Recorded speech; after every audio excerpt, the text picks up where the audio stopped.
राधे राधे। राधे राधे महाराज जी।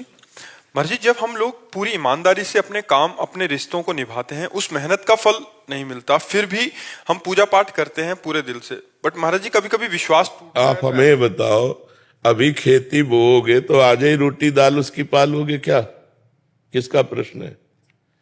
अभी खेती बोओगे, गेहूं बोओगे तो आज ही रोटी बना लोगे क्या उसकी?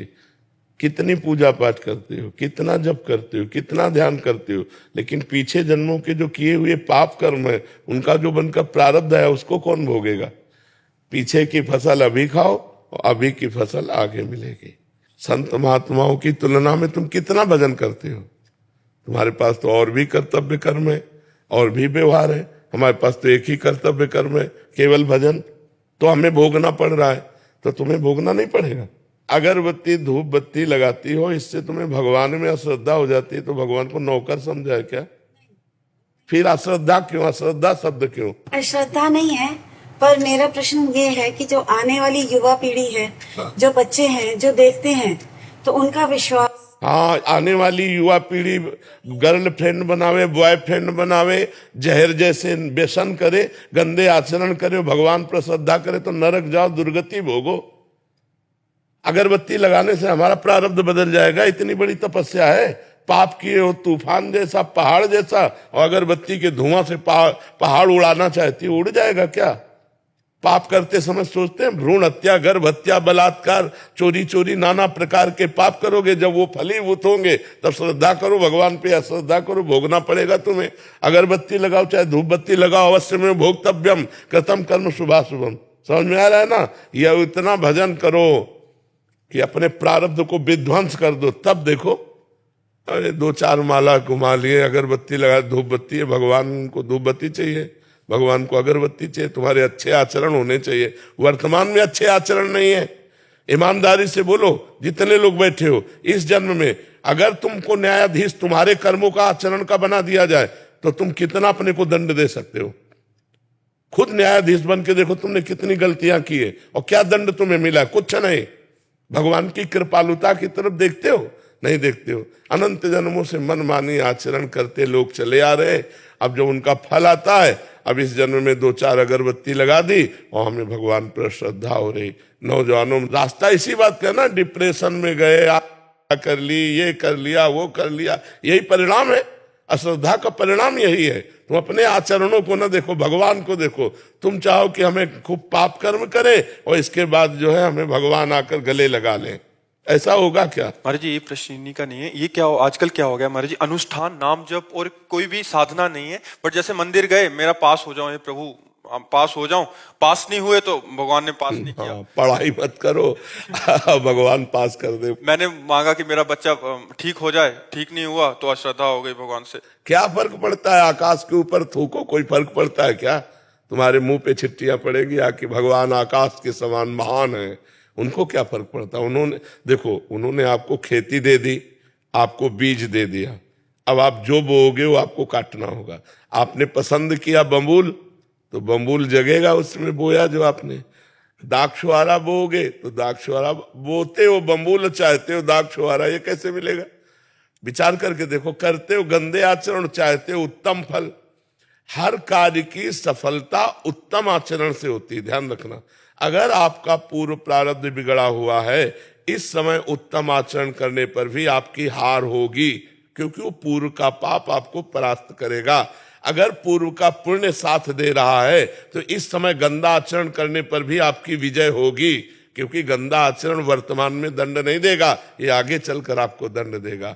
अच्छा आचरण आपको वर्तमान में सुख नहीं देगा, ये आगे चलकर सुख देगा। वर्तमान में आपका प्रारब्ध आपको दुख सुख देगा। मनुष्य जन्म दुख सुख भोगते हुए अच्छा कर्म करने के लिए मिला है। हमें यहाँ भगवान से किसी भी तरह की श्रद्धा और अश्रद्धा का विषय नहीं लाना चाहिए। हाँ, श्रद्धा का विषय यह है कि ऐसी परिस्थितियों में भी भगवान हम टूटे नहीं, हम आपके कृपा बल से इन दुख सुख को सहते हुए सही आचरण से चले।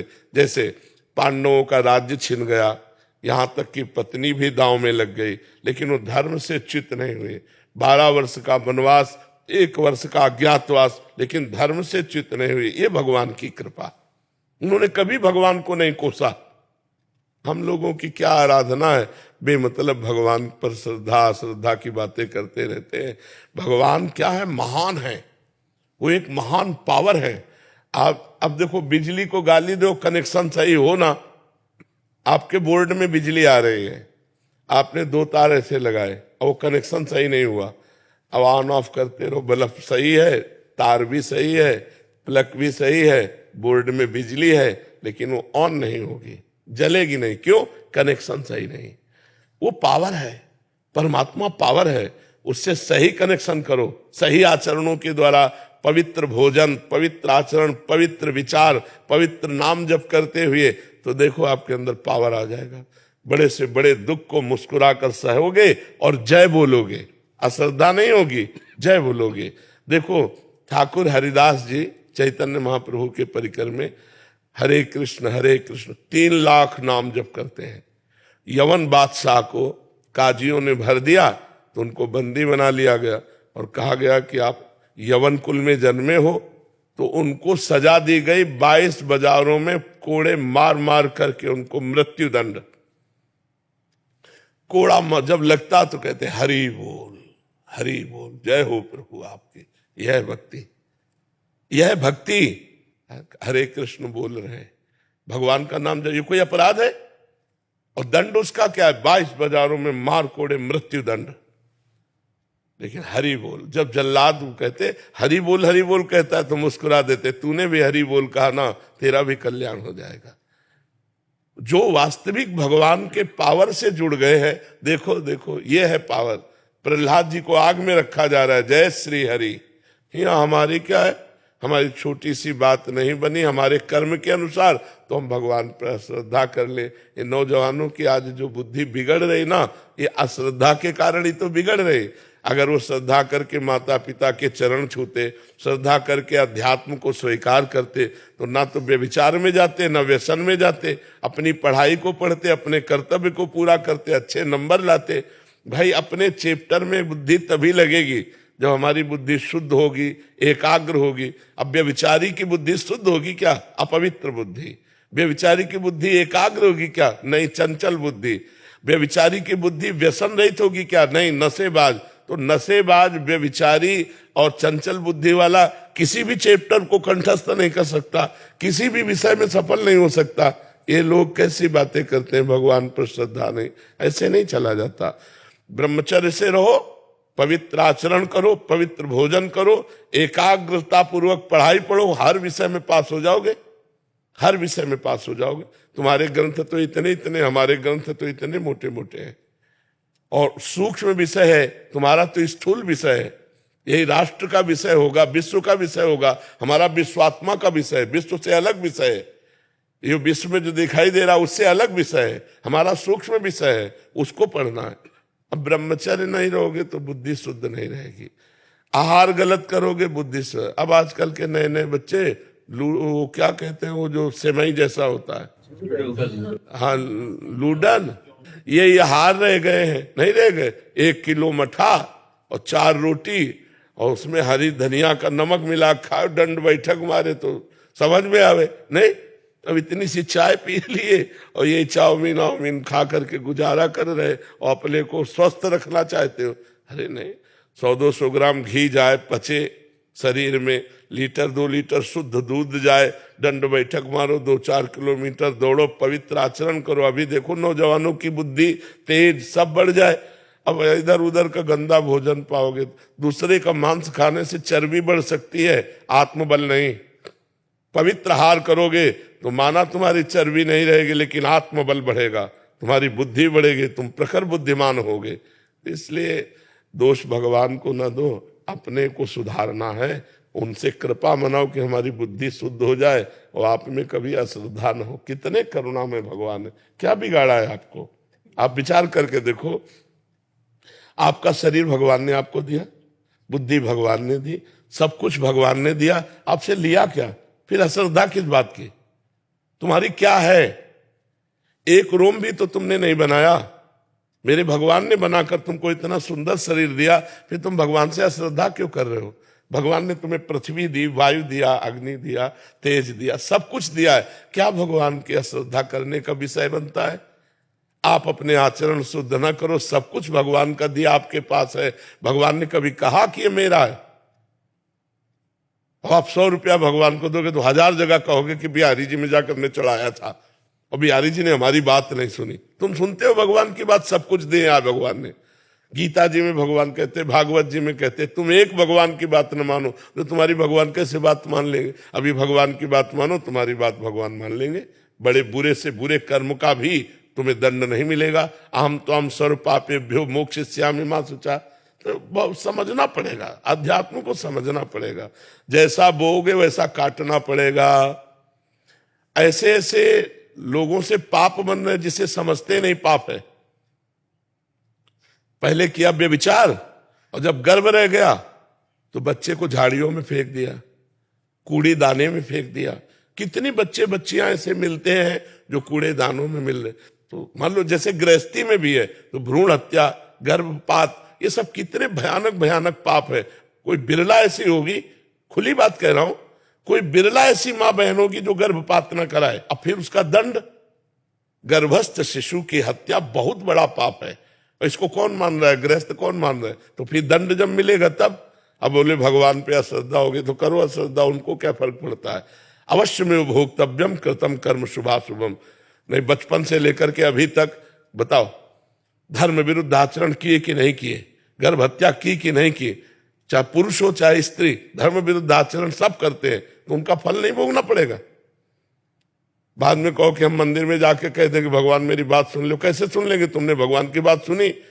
भगवान जब कह रहे हैं कि 25 वर्ष तक ब्रह्मचर्य रहो, फिर जब ब्याह हो जाए, पाणी ग्रहण हो जाए जय जय वर्ष में, तो गृहस्थी धर्म में फिर अपने ब्रह्मचर्य को तोड़ो। कौन रह रहा है?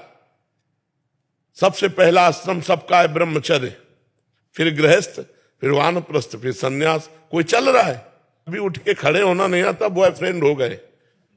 हाँ, उठ के खड़े होना नहीं आता, बॉयफ्रेंड हो गए, गर्लफ्रेंड हो गए। अब ये बच्चे बर्बाद हो जाएंगे कि नहीं हो जाएंगे? जिनका उद्देश्य ही अभी पक्का नहीं बन पाया, पढ़ाई लिखाई में जहां माइंड लगना चाहिए वहां गंदी बातों में माइंड लग गया। अब कैसे? अब इसके बाद कहो हे भगवान, हे दुर्गा देवी, हे भैरव बाबा।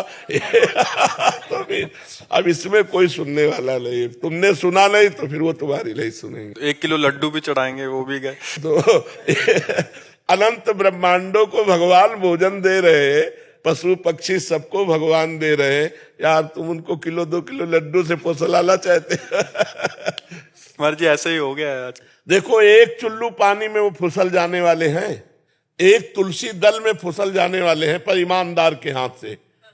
बेईमान के हाथ से करोड़ों का भोग लगा गया दुर्योधन ने। महल में करोड़ों की भोग की व्यवस्था अरबों की थी, भगवान देखा भी नहीं। और विदुरानी के हाथ के केले के छिलके पाए जाके तुरंत, घंटा 2 घंटा नहीं, वहां से हटने के बाद सीधे विदुरानी के घर गए। दुर्योधन से कहा मुझे भूख नहीं है, और वहां जाके कहा भूख लगी लाओ। और वो ऐसी प्रेम में बावरी कि गूदा फेंक रही, छिलका दे रही, महाराज छिलका खा रहे। वाह वाह। देखो, ये अखिल कोटि ब्रह्मांडों का मालिक है, अरबों का भोग व्यवस्था किए दुर्योधन, भगवान ने देखा भी नहीं। और विदुरानी के हाथ के छिलके पा रहे हैं। कैसे? वो तो चुल्लू भर जल में रीझ जाने। पत्रम पुष्पम फलम तोयम ये में भक्ता प्रेक्षति। भगवान को यार वैभव चाहिए, सारा वैभव तो उन्हीं का है। सोने की खान, चांदी की खान, सब पृथ्वी में उन्हीं का है। उनको 100-200 ग्राम सोना या 100-200 ग्राम लड्डू पेड़ा इससे रिझाया जा सकता है क्या? वो हमारे पिता, हमारे स्वामी, हमारे मालिक है। उनको हम क्या रिझा सकते हैं? हम तो अधिकार पूर्वक कह सकते हैं कि आपको ये काम बनाना होगा। कब? जब हम उनकी आज्ञा पे चलेंगे। जैसे अपने आप पापा की 10 बात मानते हो तो एक बात तो मनवा ही सकते हो आप। पापा की एक को न मानो, 10 अपनी मनवाना चाहो तो थपड़िया हो जाओगे। नहीं तो भगवान की हम बात एक नहीं मान रहे, और भगवान से हम अपनी सब बात मनवाना चाहते हैं। यार इतने कमजोर भगवान नहीं है। फिर नहीं, फिर माया आपको पीट देगी।